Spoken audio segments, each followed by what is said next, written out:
अगर आप एक कंटेंट क्रिएटर हैं या आप एक यूट्यूबर हैं तो आज की वीडियो आपके लिए है, क्योंकि आज की वीडियो में आपको मैं एक ऐसा राज और एक ऐसी चीज़ बताने लगा हूँ जो शायद पहले आपको इस चीज़ का अंदाज़ा नहीं था। हो सकता है कि आप गलत ट्रैक पे चल रहे हों, लेकिन इस वीडियो के बाद आप उस चीज़ को समझ जाएं।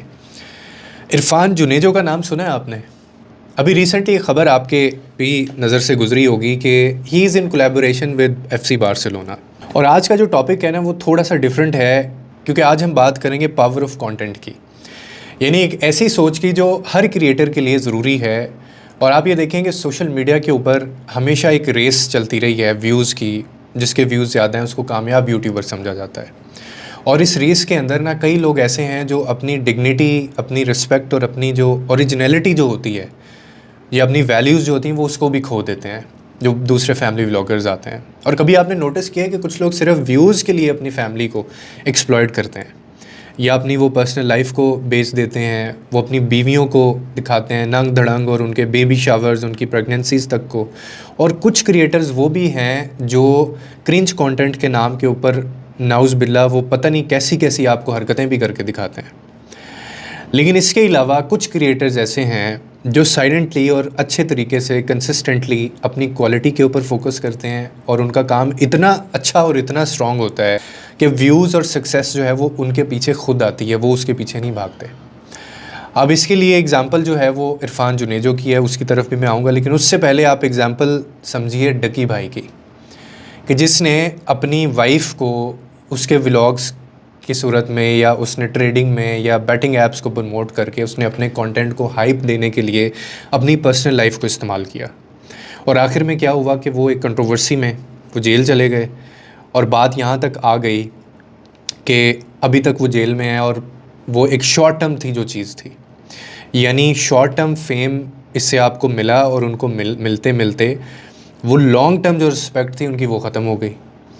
और दूसरी तरफ हमारे पास एक नाम है इरफान जुनेजो का। नाम है मंगलिया होटल, इलाका है खोखरापार मलीर और कहानी है बहुत मजेदार। है खतरी बिरयानी, इलाका है न्यू कराची और यहाँ सारा गेम सेल्फ बिलीफ का है। मैं बहुत अरसे से इनको देखता हूँ और ये बहुत टाइम से ये लगे हुए हैं।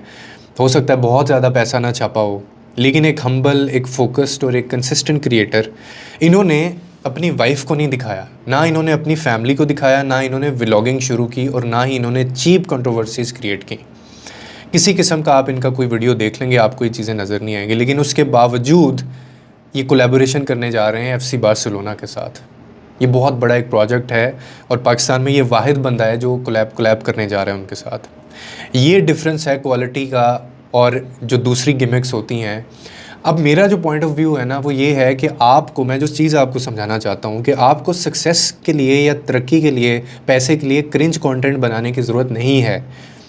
You don't have to expose your family, your wife या अपने घर की प्राइवेसी। आपको उसको कंप्रोमाइज़ करने की ज़रूरत नहीं है। आपको हर ट्रेंडिंग नॉनसेंस का ट्रेंड के पीछे भागने की भी ज़रूरत नहीं होती।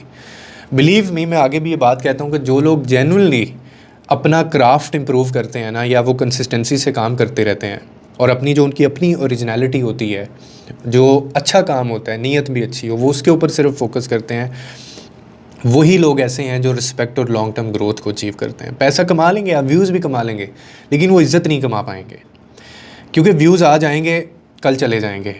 अगर आपकी एक आइडेंटिटी बन गई ना एज ए क्वालिटी क्रिएटर की, तो वो कभी नहीं जाएगी, जैसे इरफान जुनेजो की है। वो फेड आउट होती नहीं है, आपको याद रखा जाएगा हमेशा। इसीलिए मैं कहता रहता हूँ कि व्यूज़ के लिए अपनी वैल्यूज़ को कभी भी ज़िंदगी में कंप्रोमाइज़ मत करें।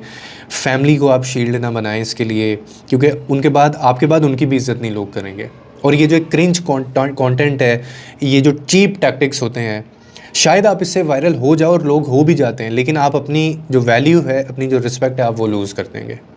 So rather than Irfan Junejo जैसे जो क्रिएटर्स हैं, ये एक ज़िंदा मिसाल है आपके सामने कि अगर आप अपनी रूट्स के ऊपर टिके रहते हैं ना, आप अपने सिर्फ वो जो एक आपका काम है एजुकेट करना या क्रिएटिविटी दिखाना, आप उसको उसमें लगे रहते हैं अगर, तो दुनिया खुद आपको रिकग्नाइज़ करती है, वो खुद आपको अप्रोच करते हैं।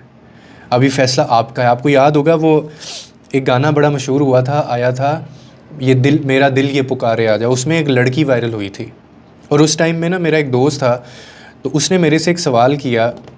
वो कहता है, यार तुम इतने अरसे से लगे हुए उमर, ना तुमने इतना पैसा कमाया, ना तुम्हें इतने लोग जानते हैं, ना तुम्हारी कभी हमारे सामने वीडियो आई। तो ये बंदी अभी कल इसने एक वीडियो डाली है और आज पाकिस्तान में नहीं बल्कि दुनिया के अंदर ये मशहूर है और उसको 15-15, 20-20 लाख का उसको PR मिल रहा है। तो मैंने उसको एक बात कही थी उस वक्त, मैंने कहा था यार ये जो 50 एक टर्म बोली जाती है 50 मिनट्स ऑफ फेम, आप गूगल पे इसको सर्च कर लें। 50 मिनट्स ऑफ फेम का मतलब ये होता है कि एक ऐसा फेम जो आपको अचानक से मिला, मतलब बाय लक या फिर किसी भी और हादसाती तरीके से आपके पास वो आया और आके वो 15-20 मिनट की गेम है, उसके बाद वो गायब। हो सकता है आप पैसे कमा लें उसमें, लेकिन उसके बाद आपको कोई नहीं जानता होगा। और दूसरी तरफ है क्लास। जैसे वो एक जुमला बोला जाता है कि फेम जो होता है ना, fame that is temporary but class is permanent. Fame तो आनी जानी चीज़ है ना, वो आ जाएगी, व्यूज़ आ जाएंगे, मिलियन में वीडियो वायरल हुई, आपकी चली गई और उसके बाद आप गायब हैं। लेकिन जो क्लास होती है वो हमेशा ज़िंदा रहती है और वो बाद में भी आपको देखा जाता है। तो मैंने उसको कहा था कि देयर इज़ नो कंपैरिजन। मैं तो बहुत छोटा बंदा हूँ, किसी और के साथ भी इसका कंपैरिजन नहीं बनता, क्योंकि ये अभी है, आज है, ये कल नहीं होगी। तो असल तब होता है कि जब आप फील्ड में होते हैं, जब आप ग्राउंड में होते हैं। तो इरफान जुनेजो ने बहुत बड़ा एक लेवल ये अचीव किया है। जो लोग जानते हैं इस FC बार्सिलोना क्लब को और इस कोलैबोरेशन का मतलब जानते हैं, उनको इस चीज़ का अंदाज़ा होगा। तो मैंने सिर्फ आपको ये बात समझानी थी, बतानी थी कि कभी भी ये सोच लेके नहीं चलनी कि शायद पैसा कमाने के लिए, फेम हासिल करने के लिए, बहुत ज़्यादा आगे जाने के लिए, सक्सेसफुल होने के लिए आपको you have to expose your values, अपनी फैमिली, क्रिंज कंटेंट या अपने इस तरह की नॉनसेंस ट्रेंड्स के ऊपर चलना है। Rather than I advise you to focus on your consistency, values और जो आप एजुकेट कर रहे हैं, और अपनी ओरिजिनलिटी को नहीं भूलना आपने। लोगों के लिए आसानियाँ पैदा करें, रब आपके लिए आसानियाँ पैदा करेगा।